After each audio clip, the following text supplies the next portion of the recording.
Hello friends, एक बार आपका स्वागत है फिर से मैप्स 1010 पर।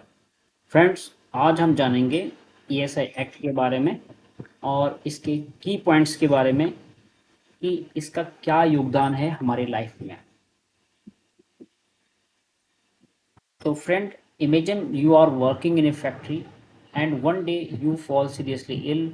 You need expensive treatment but medical bills are so high.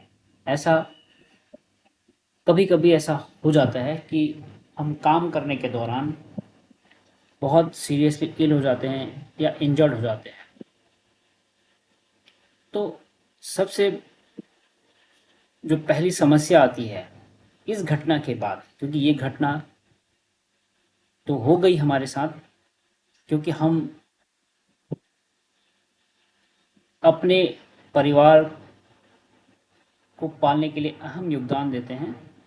तो जो खर्चा है उस हेल्थ को रिस्टोर करने के लिए, कि वो खर्चा कहाँ से आएगा, इसकी एक सबसे पहली प्रॉब्लम होती है। तो हमारे हेल्थ से रिलेटेड जो बिल्स हैं उनको पे करने के लिए ईएसआई हमारे साथ हमेशा होती है। तो यानी कि हम जिस ऑर्गेनाइजेशन में या फैक्ट्री में काम करते हैं वहाँ हम एज ए एम्प्लॉई वर्क करते हैं और कंपनी हमें रजिस्टर करती है ईएसआई में। और जब कभी भी ऐसी घटना हो जाती है तो उसके इलाज के लिए पैसा हमें ईएसआई एक्ट के थ्रू मिलता है। तो ईएसआई एक्ट 1948 इंश्योर्स करता है कि वो हमारे मेडिकल बिल्स को पे करे एंड फाइनेंशियल सपोर्ट हमें दे। ओके। तो स्टेप वन ये है कि हमें एक एक सामान्य जानकारी मिली कि ईएसआई एक्ट क्या करता है। दूसरा है कि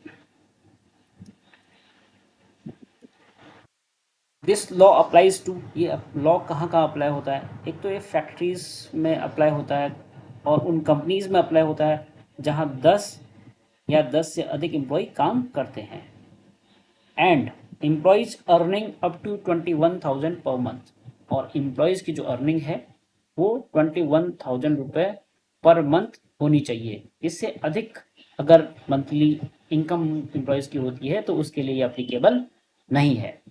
ओके। अब बेस्ट पार्ट क्या है इसका, both the employer and employee contribute both the employer and employee contribute a small amount to the ESI fund every month and in return employees get a big safety net। यानी कि जो ये पैसा है जिस पर हमें खर्च मिल रहा है ईएसआई से, वो पैसा कहाँ से आता है। वो पैसा आता है दोनों के कंट्रीब्यूशन से, यानी कि एम्प्लॉयर और एम्प्लॉई दोनों के कंट्रीब्यूशन से।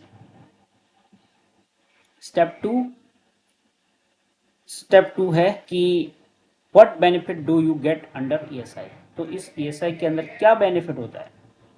तो पहला है सिकनेस बेनिफिट, यानी कि अगर हम सिक होकर घर पे बैठे रहते हैं तब भी ये एक्ट इंश्योर करता है कि हमें 70% ऑफ आवर सैलरी मिले। ओके। एंड मैटरनिटी बेनिफिट, अगर कोई वुमेन मैटरनिटी लीव पर है और थोड़ा हम सोचें कि वो अकेली अपने परिवार की ब्रेड अर्नर है, तो उसके परिवार का खर्चा कैसे चलेगा अगर वो मैटरनिटी लीव पर है। तो ऐसे सिचुएशन को ध्यान में रखते हुए गवर्नमेंट हमें जो मैटरनिटी लीव पर जो वुमेन होती है उनके लिए 26 वीक्स तक उनको सैलरी देती है विदाउट एनी डिडक्शन, यानी उनको फाइनेंशियली सिक्योर करती है। Number third, employment injury benefit, ये भी ऐसे एक्ट के थ्रू हमें मिलता है। If you get injured at work you get medical treatment and salary support. उस समय भी ईएसआई एक्ट हमारा काम आती है जब हम इंजर्ड हो जाते हैं, हमारे ट्रीटमेंट में भी और हमें सैलरी सपोर्ट में भी, ये दोनों जगह काम आती है। ये एक्ट बहुत ही उपयोगी है हमारे लिए ऐसे केसेस के लिए।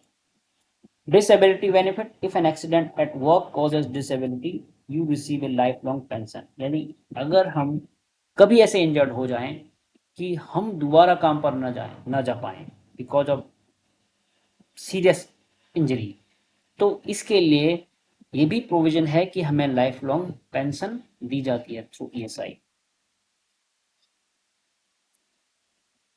डिपेंडेंट्स बेनिफिट,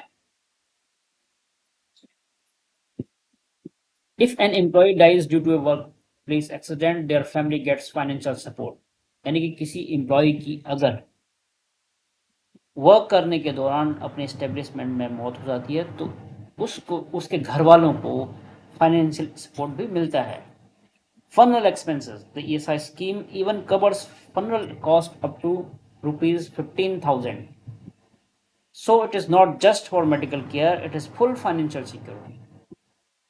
तो ऐसे सिचुएशन में जब फाइनेंस की हमें बहुत ज़्यादा ज़रूरत होती है, हर एक मोड पे ईएसआई हमारा बहुत काम आता है।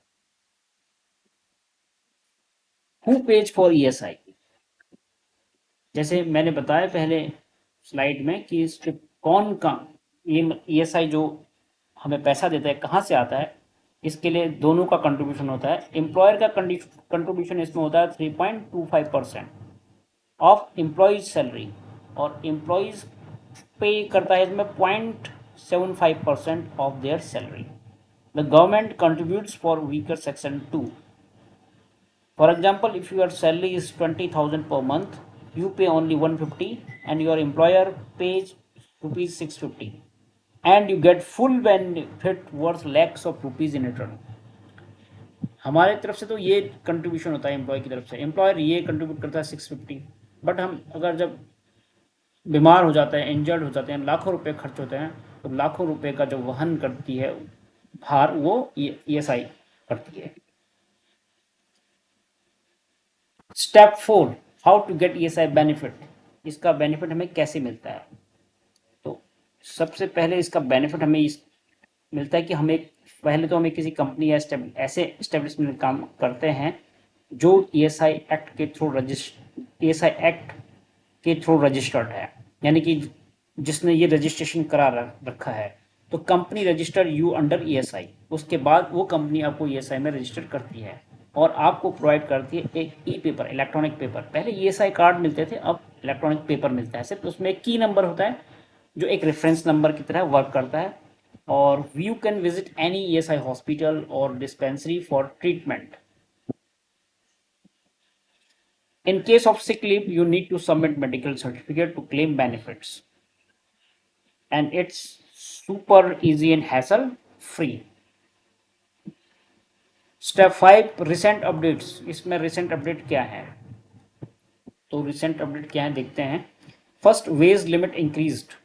Earlier ESI covered employees earning up to rupees 15,000। पहले 15,000 का कैप था, अब 21,000 का हो गया है। यानी कि अगर किसी की सैलरी पहले 15 के पर मंथ थी तो उसी को ESI में रजिस्टर किया जाता था। अब ये सैलरी बढ़ा के 21,000 कर दी गई है।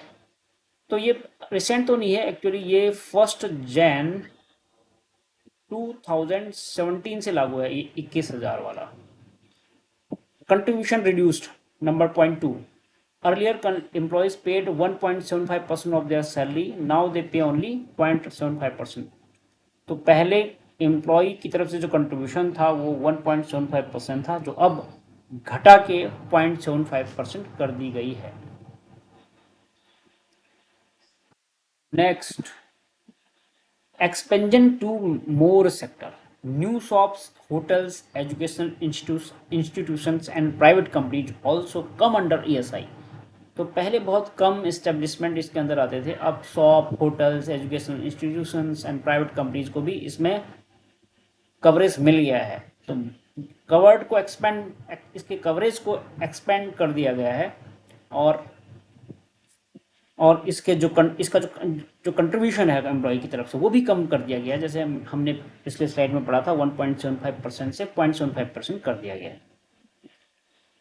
तो फाइनल थॉट्स है कि why is the ESI act important. It ensures employees, पहले तो हमें पता ही है कि इसका क्या इंपॉर्टेंस है, जैसे हमने पिछले स्लाइड्स में देखा है इसके कंट्रीब्यूशन को लेके। तो इसका ईएसआई का बहुत बड़ा कंट्रीब्यूशन है हमारे लाइफ में। तो सबसे पहले कि it ensures employees don't suffer due to financial problem during sickness और एक्सीडेंट। सिकनेस और एक्सीडेंट की वजह से वो फाइनेंशियली सफ़र ना करे, तो इससे निजात पाने के लिए, यानी कि उस सिचुएशन को टैकल करने के लिए ईएसआई एक इम्पॉर्टेंट रोल प्ले करती है हमारे लाइफ में। It gives women paid maternity leave, a huge support for working mothers के लिए बहुत बड़ा सपोर्ट है ईएसआई की तरफ से। It provides life long pension in case of permanent disability. अगर कोई परमानेंट डिसेबल हो गया है तो लाइफ लॉन्ग पेंशन भी का प्रोविजन भी इस एक्ट के अंदर है। तो ईएसआई मतलब क्या हुआ? ईएसआई का मतलब हुआ security, stability and safety for employees. तो हमने ये देखा कि ईएसआई एक्ट का बहुत बड़ा योगदान हमारे लाइफ में है। तो आई होप कि ये जानकारी आपके लिए बहुत बढ़िया रही होगी, और आने वाले टाइम में हम एक और वीडियो बनाएंगे जिसमें हम जानेंगे किसी और ऐसे ही किसी और टॉपिक के बारे में। तब तक के लिए धन्यवाद।